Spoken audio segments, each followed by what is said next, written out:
Hi, I'm Mike McCready. I'm a division manager with Archaeological Research Associates, handling their public sector cemetery and burial investigation projects.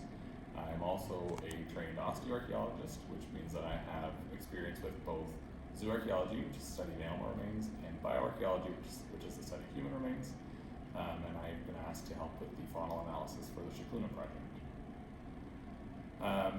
So with the first component of the excavation that has been completed, the faunal remains consist of about 760 specimen, and those specimen I examined for identification of the lowest possible taxon, so ideally what species, but if I can't get species then I would at least identify them to the class or order, as well as examine them for evidence of human modification, taphonomic modification, and any other alteration that may have occurred. The assemblage consists primarily of European domesticates, which is not unusual for a 19th century occupation. There was primarily mammal remains. Of those mammal remains, there was represented cattle, sheep, pig, and a smattering of other materials such as rodent remains. There was also quite a large number that was too small to identify the species, so I can only really identify them to mammal. There were also a reasonable collection of bird remains, primarily chickens, but a little bit of turkey as well. And then some mollusks, specifically freshwater clam and mussel. There was a high proportion of the remains showed evidence of butchery, which is also expected in an urban European setting, or Euro-Canadian setting. What this means is that the material was likely purchased from a butcher shop and brought to the site to be consumed or disposed of, as the case may be. The butchery evidence was largely sawing, which was also quite consistent with the European occupation. There was some evidence of canine and rodent gnawing, which I can show examples of in a moment. Not a lot, which would suggest that the remains were buried quite quickly after they were disposed of, rather than being left exposed where they could be accessed by either canine or rodent populations. And quite a lot of heat alteration as well, showing that they were cooked before they were consumed, and then some of them were likely disposed by throwing them in the fire.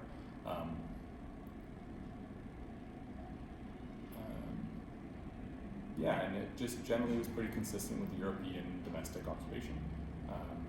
More urban than rural with the kind of elements that we were seeing. So in doing analysis, the first step is always trying to identify the species of the specimen. So here we have two examples of cattle remains. This one here is an astragalus, which is part of their ankle joint, and it's quite intact. It's in fact completely intact. You can see some wear from after it had been deposited on the site, just from being knocked around. But otherwise it's in very good condition. And then this is the distal portion of a cattle humerus that has been sawn off. You can see the striations there. And so this would correspond roughly to an elbow joint on a human. This kind of cavity here is where the cattle ulna would articulate to make that elbow joint. It sits much higher up on a cattle than it does on a human, so you don't actually really get a good look at a cattle's elbow when they're living. This is probably it's definitely from an adult cattle. The epiphysis is fused. Given the slight deterioration here, we might be looking at a slightly older individual, but likely this is kind of a cow in the prime of its health. Over here we have two examples of butchery evidence. This one is a juvenile cattle remain, where you can see this very strong chop mark, which would have been from a cleaver or something like that was used to sever tendons approaching this joint. And you can tell that just from the depth of the impact and then the fracturing this way. And this is an example of a sawn piece, and this is quite common. You'll see them in your steaks, where they take a long bone and they saw it into segments to make nice cuts of meat. And again, you can see the striations. If I can just get the light to catch them there from the saw blade. These are two examples of taphonomic processes that you can encounter. This one, this small piece, was chewed by a canine of some variety, probably just a dog, family dog maybe, before it was buried. And you can see that with the pitting on this end, and just the general wear on the cortical surface from a dog kind of worrying at the bone. And this example is rodent gnawing. Let me see if I can get it to catch. So you can see these vertical striations here, and those are from the rodent's incisors. They often chewed on bone to wear their incisors down and maybe get some minerals out of it. And then over here, these two pieces are what we would call heat altered. So these are actually calcined, which means that they're white and they're kind of powdery in texture. And that's from exposure to either high temperatures or lower temperatures for a long period, which likely means these were disposed of in a fire rather than just being buried or thrown away.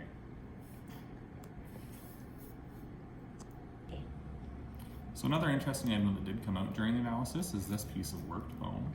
We do see this occasionally on archaeological sites where you'll come across bone handles or bone implements. And you can tell it's worked bone from the shape. So you have very nice smooth gradations on both sides. And it is very smooth all the way around, which is not really a normal bone formation. It also comes to a very nice tapered point on this end, which is also unusual. So this would have been formed out of a dense piece of cortical bone. The exact purpose is unclear with this fragment. It could have been some type of bone awl, so if it came to a sharper point here, that could be used for puncturing leather or other materials, or it could have just been a decorative piece, whether that's part of a cloak pin or a clasp or a top of some variety. But it was the only piece of worked bone we came across with this first sample of faunal from the site, and it's quite nice to look at.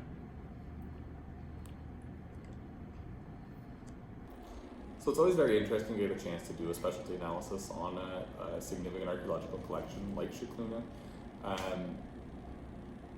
It gives us a better chance to kind of tease out the details of the lives of the people who would have worked there or lived in the vicinity.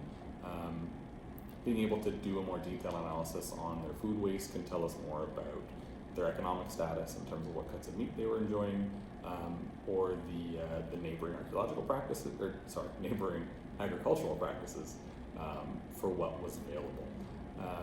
It is also interesting to see to what extent they may have utilized the surrounding landscapes, whether they were getting a lot of their diet from marine sources. In this case, it doesn't appear that they were, and it's mostly farm animals, which likely means that the food was imported rather than being secured on site. And that's the kind of stuff that you only really get through detailed analysis of the faunal remains. It's harder to do that with a cursory look at whether it's mammal, bird, or fish. It's better if we can take the time and go through and try to get as much of it down to species as possible.